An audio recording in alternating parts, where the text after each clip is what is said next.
অবসর এবং অবকাশ যাপন করার জন্য আমরা চলে যাই কক্সবাজারে, আমরা চলে যাই সেন্ট মার্টিনে, আমরা চলে যাই সুন্দরবনে, আমরা চলে যাই অন্যান্য জায়গায়, যাই, ভালো কথা, আলহামদুলিল্লাহ, দোষের কিছু না। কিন্তু এর পাশাপাশি মাঝে মধ্যে ভোগের পাশাপাশি অবসরের সময়টাতে ত্যাগের সিদ্ধান্ত গ্রহণ করেন। ত্যাগ কিভাবে করবেন?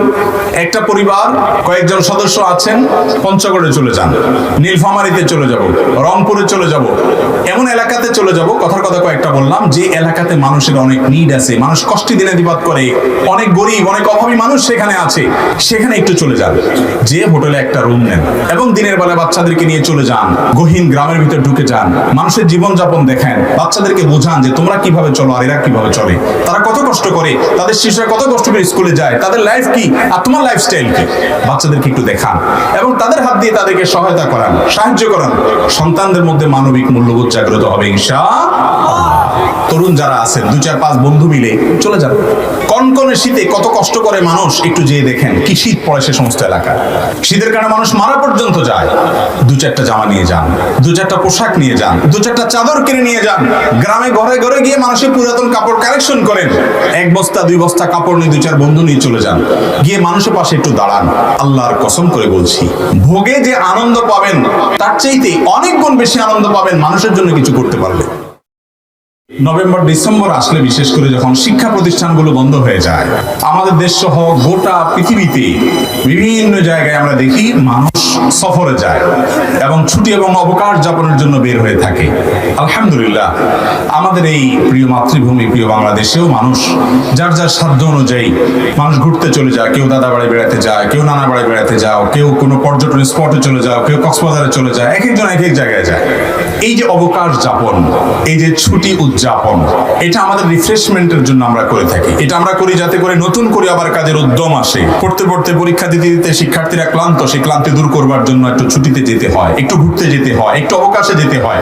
কাজ করতে করতে আমরা ক্লান্ত, কিছুটা ক্লান্তি দূর করবার জন্য আমাদেরকে একটু রিফ্রেশমেন্টের জন্য যেতে হয় সফরে, একটু জার্নিতে, একটু ঘুরতে।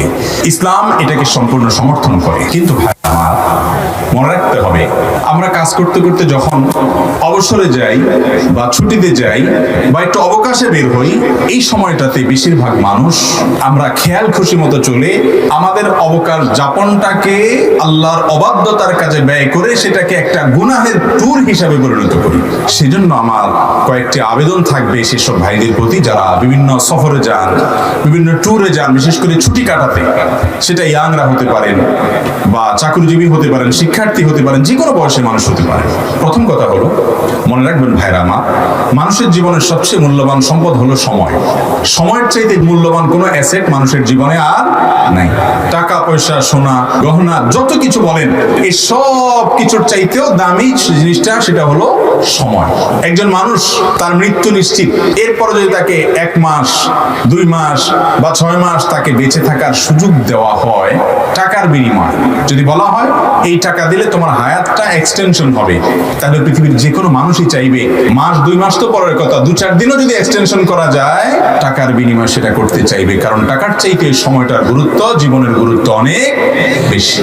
আমার তরুণ ভাইদেরকে বেশিরভাগ বলবো, তারুণ্যের যে সময়টা, এটা আমরা বেশিরভাগ সময় হেলায়, অবহেলায় এবং সাধারণ যে সমস্ত কর্মকাণ্ড, হাসি তামাশা ফুর্তি, এই সমস্ত কাজে আমাদের তারুণ্যের গুরুত্বপূর্ণ সময়টাকে আমরা ব্যয় করে ফেলি, যেটা উচিত নয়। অবকাশ আপনি ছুটিতে যান, সেই ছুটিটা হতে হবে প্রোডাক্টিভ। খুব সংক্ষিপ্ত একটা জীবন নিয়ে আমরা দুনিয়াতে এসেছি, দেখতে দেখতে সেটা শেষ হয়ে যাবে। যারা বার্ধক্যে চলে গেছেন, 40-45 পার হয়ে গেছেন, তাদেরকে জিজ্ঞাসা করুন শৈশব এবং শিশুকাল মনে হবে কয়দিন আগে কাটিয়ে এসেছি, এই সবে মাত্র মনে হয়ে গেল কয়দিন আগে। দেখতে দেখতে জীবনটা পার হয়ে যায়। মালাকুল মউত যখন হাজির হয়ে যাবে, আপনি তখন যদি সুযোগ চান যে 1 ঘন্টা সুযোগ দাও 2-4 রাকাত নামাজ পড়বো, সেই সুযোগ কিন্তু আমরা কেউই পাবো না। এই জন্য ছুটির যে সময়টা আছে, এই সময়টাকে সুবর্ণ সুযোগ হিসেবে নিয়ে এটাকে প্রোডাক্টিভ করার চেষ্টা করতে হবে। ইমানদার কখনো আনপ্রোডাক্টিভ কাজ করতে পারে না, অযথা সময় নষ্ট করতে পারে না। ক্বাদ আফলাহাল মুমিনুন আল্লাযীনা হুম ফি সালাতিহিম খাশিউন। ইমানদারদের মধ্যে সেই ইমানদার সফল হয় যে অহেতুক অনর্থক কাজ থেকে নিজেকে বাঁচিয়ে রাখতে পারে। ভাইরা আমার, ছুটি, আনন্দ, বিনোদন, এটা আপনি কাটানোর পাশাপাশি এটাকে প্রোডাক্টিভ করার জন্য কয়েকটি পরামর্শের প্রথম পরামর্শ হলো আপনি ছুটির সময়টাতে কোরআনের কিছু সূরা, ছোট ছোট সূরা মুখস্থ করার জন্য পরিকল্পনা করেন। সারা বছর জুড়ে আমরা অনেকে কোরআনকে সময় দিতে পারি না। কিয়ামতের ময়দানে রাসূল করিম সাল্লাল্লাহু আলাইহি ওয়াসাল্লাম আল্লাহর আদালতে নালিশ করবেন এবং বলবেন, আল্লাহ, আমার কওম কোরআনকে পরিহার করেছে, পরিত্যাগ করেছে, কোরআনকে সময় দেয়নি। ছুটির এই সময়টাতে ছোট ছোট সূরা, একটা সূরা মুখস্থ করেন, দুটা সূরা মুখস্থ করেন, নামাজে মনোযোগ হয় না, সবাই অভিযোগ করেন একই সূরা বারবার সব সময় পড়তে থাকেন। একটু নতুন একটা সূরা মুখস্থ করেন, সেটাকে আপনি নামাজে ট্রায়াল করেন, দেখবেন মনোযোগ আসবে ইনশাআল্লাহ। তাহলে ছুটির এই সময়টাতে আমরা ছোট ছোট সূরা পড়তে পারি, বুঝে পড়ার চেষ্টা করি, কোরআনের অর্থ জানার চেষ্টা করতে পারি, কিছু হাদিস জানার চেষ্টা করতে পারি। এটা যদি আপনি করেন ইনশাআল্লাহ আপনার ছুটিটা বরকতময় হবে এবং সুন্দরভাবে কাটাবে। নাম্বার 2, যাদেরকে আল্লাহ রাব্বুল আলামিন তৌফিক দিয়েছেন উমরা করার, সপরিবারে গেলে উমরা করে আমরা চলে আসতে পারি যাদের তৌফিক আছে। আর যারা সপরিবারে যেতে পারেন না, একাকী যান। আজকাল আলহামদুলিল্লাহ আমাদের দেশ থেকে অনেকে ভারতে ঘুরতে যান, অনেকে মালদ্বীপে ঘুরতে যান, অনেকে শ্রীলঙ্কায় ঘুরতে যান, অনেকে অন্যান্য দেশে ঘুরতে যান। বহু মানুষ আজকাল বাইরে ঘুরতে যাচ্ছে। কিন্তু ছুটির সময়টা যদি পরিবার নিয়ে বা আপনি একাকী মক্কা এবং মদিনা ঘুরে আসেন, দেখবেন আপনার এনার্জি কি পরিমাণ তৈরি হচ্ছে। ইমানের এনার্জিও হবে, আপনার কাজের স্পৃহাও বাড়বে এবং এর পরবর্তী জীবনটার আগের জীবনের ভিতরে পার্থক্য দিনের আলোর মতো আপনি দেখতে পাবেন ইনশাআল্লাহ। আল্লাহ যাদেরকে তৌফিক দিয়েছেন আমরা সেই চেষ্টা করব ইনশাআল্লাহ। তৃতীয়ত যে পরামর্শ দিব তা হলো আত্মীয় স্বজনের হক আদায় করা। এটা কি সুন্নত না ফরজ? ফরজ। এই ফরজটা আমাদের আদায় করা হয় না। ভালো করে শুনবেন, যদি জান্নাতে যেতে চান রক্ত সম্পর্কীয় আত্মীয়দের সাথে আপনার কানেকশন থাকতে হবে, যোগাযোগ থাকতে হবে, খোঁজ খবর নিতে হবে, যেটা অন্য সময় হয়তো ব্যস্ততার কারণে পারেন না। এই ছুটির সময়, অবসর সময় একটু তালিকা করে আপনার খালা, আপনার ফুফু, আপনার চাচা, আপনার চাচাতো ভাই বোন, আপনার আপন ভাই বোন, আপনার ভাস্তা ভাতিজি, আপনার ভাগনা ভাগ্নি, আপনার রক্ত সম্পর্কীয় যারা আছেন, আপনার ময়মুরব্বী যারা আছেন, তাদের তালিকা করে প্রতিদিন 2 মিনিট 4 মিনিট করে কথা বলেন। অন্য সময় কথা বলতে পারেন না, এই ফরজটা আদায় করার জন্য অবসর সময়টাকে আপনি ব্যয় করেন। আর 4 নম্বর পরামর্শ হলো স্কিল ডেভেলপমেন্ট করেন। আমাদের যার যে কাজটা জানা নাই, আপনি একটা প্রোগ্রাম জানেন না কম্পিউটারে, সেটা একটু শেখার জন্য উদ্যোগী হন। আপনি একটা নতুন কিছু শেখার জন্য চেষ্টা করেন।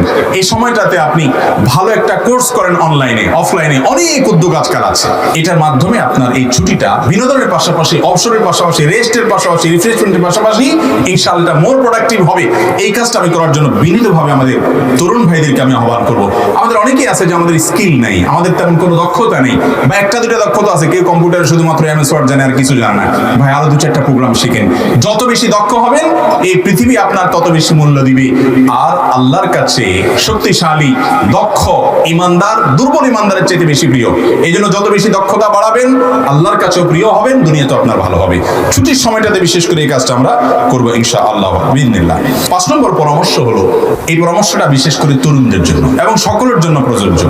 এবং এই আমার সব পরামর্শগুলোর ভিতরে এটা হলো সবচেয়ে মূল পয়েন্ট এবং আমি এটাকে বিশেষভাবে ফোকাস করতে চাই। সেটা হলো অবসর এবং অবকাশ যাপন করার জন্য আমরা চলে যাই কক্সবাজারে, আমরা চলে যাই সেন্ট মার্টিনে, আমরা চলে যাই সুন্দরবনে, আমরা চলে যাই অন্যান্য জায়গায়, যাই ভালো কথা আলহামদুলিল্লাহ, দোষের কিছু না।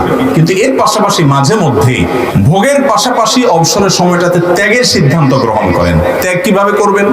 একটা পরিবার কয়েকজন সদস্য আছেন, পঞ্চগড়ে চলে যান, নীলফামারীতে চলে যাব, রংপুরে চলে যাব, এমন এলাকাতে চলে যাব, কথার কথা কয়েকটা বললাম, যে এলাকাতে মানুষের অনেক নিড আছে, মানুষ কষ্টে দিনাতিপাত করে, অনেক গরিব, অনেক অভাবী মানুষ সেখানে আছে, সেখানে একটু চলে যান, যে হোটেলে একটা রুম নেন এবং দিনের বেলা বাচ্চাদেরকে নিয়ে চলে যান, গহীন গ্রামের ভিতর ঢুকে যান, মানুষের জীবনযাপন দেখেন, বাচ্চাদেরকে বোঝান যে তোমরা কিভাবে চলো আর এরা কিভাবে চলে, তারা কত কষ্ট করে, তাদের শিশুরা কত কষ্ট করে স্কুলে যায়, তাদের লাইফ কি আর তোমার লাইফস্টাইল কি, বাচ্চাদেরকে একটু দেখান এবং তাদের হাত দিয়ে তাদেরকে সহায়তা করান, সাহায্য করান। সন্তানদের মধ্যে মানবিক মূল্যবোধ জাগ্রত হবে ইনশাআল্লাহ। এটা হারিয়ে গেছে আজ। এখন সন্তানদেরকে মা বাপ শুধু ভোগ শিখায়। ভোগ কিভাবে, সন্তান কি চায়। প্রবাসীরা তো এমনি পরিবার থেকে দূরে থাকে বেচারারা, সন্তান শুধু মুখ দিয়ে বললো আব্বা এটা লাগবে, কি লাগবে, পিস্তল লাগবে, তো পিস্তলই কিনে দেয়। যদি বলে যে বিষ লাগবে, আমার মনে হয় বিষও কিনে দিবে, এমন অবস্থা। ছোট বাচ্চা 1 হাত আধা হাতের একটা মোবাইল ধরায় দেয়, এটা দেওয়া আর বিষ দেওয়া সমান। এগুলা বাদেও যদি বলি আমি, জামা কাপড় পোশাক আশাক কি চায় সন্তান, মা বাপ সবকিছু প্রোভাইড করতে রাজি আছে, কিন্তু সন্তানকে মানবতার দীক্ষা দিতে মা বাপ রাজি। এই অনুরোধটা আমি আকুল ভাবে আপনাদের কাছে করছি। অবকাশ যখন পাবেন, সুযোগ যখন পাবেন, আমি চেষ্টা করি এই কাজটা করার। সেজন্য আপনাদেরকে বলছি, পরিবার নিয়ে চলে যান গরিব এলাকাগুলোতে, অবসর সময়ে চলে যান বস্তিতে, একটু বোঝাপড়া করে তাদের সাথে আলাপ আলোচনা করে যান যে একটু ঢুকছি, তাদের একটু হেল্প করেন, একটু পাশে দাঁড়ান। পরিবার নিয়ে যেতে পারছেন না, তরুণ যারা আছেন 2-4-5 বন্ধু মিলে চলে যান। বিশেষ করে শীতের এই মৌসুমে, কনকনে শীতে কত কষ্ট করে মানুষ, একটু যেয়ে দেখেন কি শীত পড়ে সে সমস্ত এলাকা। শীতের কারণে মানুষ মারা পর্যন্ত যায়। 2-4টা জামা নিয়ে যান, 2-4টা পোশাক নিয়ে যান, 2-4টা চাদর কিনে নিয়ে যান। গ্রামে ঘরে ঘরে গিয়ে মানুষের পুরাতন কাপড় কালেকশন করেন, 1 বস্তা 2 বস্তা কাপড় নিয়ে 2-4 বন্ধু নিয়ে চলে যান, গিয়ে মানুষের পাশে একটু দাঁড়ান। আল্লাহর কসম করে বলছি, ভোগে যে আনন্দ পাবেন কক্সবাজারের ট্যুরে বা অন্যান্য পর্যটন ট্যুরে, সেগুলো যাওয়ার দরকার আছে, আল্লাহর জমিনে সেগুলো দেখার দরকার আছে, কিন্তু তার চাইতে অনেক গুণ বেশি আনন্দ পাবেন মানুষের জন্য কিছু করতে পারলে। আলহামদুলিল্লাহ, আমাকে আল্লাহ তাআলা বুঝজ্ঞান দিয়েছেন থেকে আমি এটাকে খুব এনজয় করি, খুব ভালো লাগে। আমাদের আসুন্নাহ ফাউন্ডেশন, আপনারা জানেন, দেশের প্রত্যন্ত অঞ্চলে মানুষের পাশে দাঁড়ানোর জন্য ক্ষুদ্র প্রয়াস আমরা করে থাকি, ক্ষুদ্র চেষ্টা করে থাকি আপনাদের সহযোগিতা নিয়ে। এবং আমি নিজে বিভিন্ন ব্যস্ততার মধ্যেও সেই সমস্ত জায়গায় যাই, কারণ অভাবী মানুষদের মধ্যে থাকলে আল্লাহর নিয়ামতের কথা মনে হয়। তাদের হাতে কিছু তুলে দিলে, তাদের মুখে যখন হাসিটা ফুটবে, আপনার ভেতরকার রূপ জাগ্রত হবে, আপনার ভিতরে মনুষ্যত্ব জাগ্রত হবে, মানবতা জাগ্রত হবে। আজ এত হানাহানি, এত খুনাখুনি, এত কাটাকাটি, এত মারামারি, এত অশান্তি আমাদের সমাজটাতে, এর অন্যতম একটা কারণ হলো আমরা সবাই ভোগবাদী হয়ে আসছি, আমরা ত্যাগবাদী হচ্ছি না। আমরা আজকে ত্যাগী হচ্ছি না, সবাই ভোগী হচ্ছি। সবাই কিভাবে ভোগ করবো সেই চিন্তায় আছি। ত্যাগের চেষ্টা করবো তো ইনশাআল্লাহ। তরুণ ভাইরা, আপনারা জাগলে সমাজ জেগে যাবে, এদেশের কোনো মানুষ কষ্টে থাকবে না। ইসলাম আমাদেরকে শুধুমাত্র সালাত সিয়ামই শিখায় নাই, ইসলাম আমাদেরকে মানুষের সেবা করার শিক্ষাও দিয়েছে। এই জন্য ছুটির সময়টাতে বনভোজনে কক্সবাজার বহু গিয়েছেন, একটু উত্তরবঙ্গের দিকে যান, সেখানে আনন্দ ফুর্তি করেন হালাল পন্থায়। এর পাশাপাশি অভাবী মানুষের কষ্ট দেখলেও আপনি যে সুখে আছেন সেই জন্য যে আনন্দ হবে, সেই আনন্দটা আপনার ভোগের চাইতে কম না, অনেক বেশি হবে। আল্লাহ আমাদেরকে তৌফিক দান করুন। 6 নম্বর পরামর্শ হলো, আজকাল তরুণরা বিশেষ করে সিনিয়র এবং মুরব্বীদের সান্নিধ্য এবং সাহচর্য থেকে বঞ্চিত। দুর্ভাগ্য তাদের সময় নেই। স্কুল কলেজ, এত এঙ্গেজমেন্ট, কোচিং, আবার এদিকে ফেসবুকে এক একজনের 5000 করে বন্ধু। এত বন্ধুর হক আদায় করা, 5 জনের হক আদায় করা যায় না, 5000 বন্ধুর হক। এক বন্ধুর পোস্টে লাইক দেয় না, সে নাখুশ হয়ে গেছে, আনফ্রেন্ড করে দিছে। তারা কিভাবে খুশি করবে সেই চেষ্টা। আরেক বন্ধু মেসেজে বলছে যে হ্যাঁ, আপনার পোস্টে সবসময় লাইক দেই, আপনি কখনো দিলেন না, এবার তারে খুশি করার চেষ্টা। এই সমস্ত প্লাস্টিকের বন্ধু খুশি করতে করতে আসল আপন যারা দাদা, চাচা, ফুফু, মুরব্বীরা, তাদেরকে সময় দেওয়ার সুযোগ আমাদের তরুণদের এখন আর হয় না। এই জিনিসটা কি ভালো না খারাপ, এটা বোঝার জন্য পণ্ডিত হওয়ার দরকার নেই। একটা শিশুও বুঝে এটা খারাপ, কিন্তু এই খারাপের ভিতরে আমরা ডুবে গেছি কি যাইনি? ছুটির সময়গুলোতে পরীক্ষা টরীক্ষা হয়ে গেছে, যুবক ভাই আমার, একটু ব্যতিক্রম হওয়ার চেষ্টা করেন। সবাই স্রোতে গা ভাসায়, সবাই নষ্টামির পথে চলে যায়, সবাই নোংরামির পথে চলে যায়, আপনি একটু স্রোতের বিপরীতে চলেন। 2-4 জন বন্ধুকে নিয়ে চলেন, আমরা একটু ভালো কাজ করি। চলে একজন মুরব্বীর কাছে যাই, একজন আলেমের কাছে বসে কিছু নসিহত শুনি, নিজের কিছু সমস্যার সমাধান নেওয়ার চেষ্টা করি, সিনিয়রদেরকে একটু শ্রদ্ধা করি, মুরব্বীদেরকে সম্মান করি। আপনজন যারা রক্ত সম্পর্কীয় সিনিয়র আছেন, বাবার চাইতে বড় বাবা বয়সে আছেন, তাদেরকে একটু রেসপেক্ট করি, একটু তাদের সামনে দোজানো হয়ে বসে শ্রদ্ধা করে আসি। এটা ইবাদত। এই ইবাদত আজ আমাদের কাছ থেকে হারিয়ে গেছে। যারা বিভিন্ন বনভোজনে যান অথবা বিভিন্ন পর্যটন স্পটগুলোতে যান, তারা সতর্কতার সাথে যাবেন। প্রতি বছর আমাদের কষ্ট লাগে যে সফরে বের হয়েছে, হয়তো কোথাও ঘুরতে গেছে, সেখানে দুর্ঘটনায় আপনার বিপদ হয়েছে, কেউ মারা গেছে, কেউ পানিতে ডুবে গেছে, সমুদ্র পাড়ে যেখানে সেখানে পাও দিয়েছে, সেখান থেকে তার জীবনহানি হয়ে গেছে। এরকম ঘটনা আমরা প্রায় শুনতে পাই। অতএব সফরের আগে সতর্কতার যত পন্থা আছে সেগুলো জেনে শুনে সতর্ক হয়ে যাবেন এবং সিনিয়রদেরকে সাথে রাখবেন। আজকাল যুবকরা মুরব্বীদের রাখতে চায় না, তারা নিজেরা একটু ফুর্তি ফার্তা করবে, কোন সিনিয়র সাথে থাকুক এটা তারা চায় না, যার কারণে তাদের বিপদ তারাই ডেকে আনে। মনে রাখবেন, সিনিয়র এবং মুরব্বীদের সাহচর্য ছাড়া, তাদের তত্ত্বাবধান ছাড়া যুবকরা কখনো পরিপূর্ণ সফল কাম হতে পারে না। যে যুবক লাগামহীন, নিজেকেই স্বয়ংসম্পন্ন মনে করে, সে কখনো সফল কাম হয় না, হতে পারে না, সাময়িক হতে পারে, একসময় সে ধরা খাবে। এই জন্য সফরের আগে বিষয়গুলো আমরা মাথায় রাখবো এবং সতর্ক থাকবো। অসতর্ক হয়ে যদি কেউ নিজের জীবনকে ধ্বংসের দিকে নিয়ে যায়, সে আল্লাহর কাছে জবাব দিয়ে তার মুখোমুখি করতে হবে, সাবধান হতে হবে। 8 নম্বর হলো, শুধু এই সতর্ক হলে হবে না, শরীয়ত সফরের কি মাসআলা মাসাইল রেখেছে সেগুলো জানতে হবে। সফরে ফরজ নামাজকে আল্লাহ তাআলা অর্ধেক করে দিয়েছেন, সেখানে আমরা অন্যান্য ইবাদত বন্দেগী কিভাবে করব, রোজার ক্ষেত্রে ইসলাম কি ছাড় দিয়েছে, সফরে যাওয়ার সময় আল্লাহর কাছে কি দোয়া, আমরা এই সমস্ত দোয়া টোয়া করি না। এক এক দুর্ঘটনায় অনেক মানুষ মারা যায়, পুরো হা উতাস করি, আসল জায়গায় আমরা হাত দিই না। যেমন সফরে যাওয়ার আগে এই জিনিসগুলো আমরা শিখে নেব ইনশাআল্লাহ। 9 নম্বর এবং সর্বশেষ পরামর্শ হলো এই টাইমটাতে পরিবারকে সময় দিবেন। আজকাল তো আমাদের সময় নেই, সবাই হাতে মোবাইল আছে, হাত তুলে মোবাইলে শয়তানের কাছে মোনাজাত করি, আমরা সোশ্যাল মিডিয়াতে গুনাহের কাজ করে শয়তানের কাছে মোনাজাত করি, পরিবারকে সময় দেই না। ছুটি পাইছি, এই তো সুযোগ পাইছি, মোবাইলে স্ক্রল করতে করতে করতে করতে আঙ্গুলের মাথা ক্ষয়, এন্ডিং নেই, কোনো শেষ নেই। এই কাজগুলো না করে পরিবারকে আমরা ছুটিতে একটু সময় দেবো, একটু আপনার তাদের সাথে কথাবার্তা বলা, গল্প গুজব করা, তাদের কাজে সহায়তা করা, ছোট ভাইদেরকে ছোট বোনদেরকে সময় দেওয়া, এগুলো এখন রূপকথার গল্পের মতো, আমার কাছে এগুলো ভালো লাগে না। এখন যদি বলা হয় যে ফেসবুকে নতুন একটা অ্যাক্সেস আসছে, নতুন একটা ফিচার আসছে, এটা যদি বলে দেওয়া হয় যে এটাতে এটা হয়ে যায়, তাহলে এখন সবাই লাভ দিয়ে উঠবে এবং সবাই খুশি হয়ে যাবে।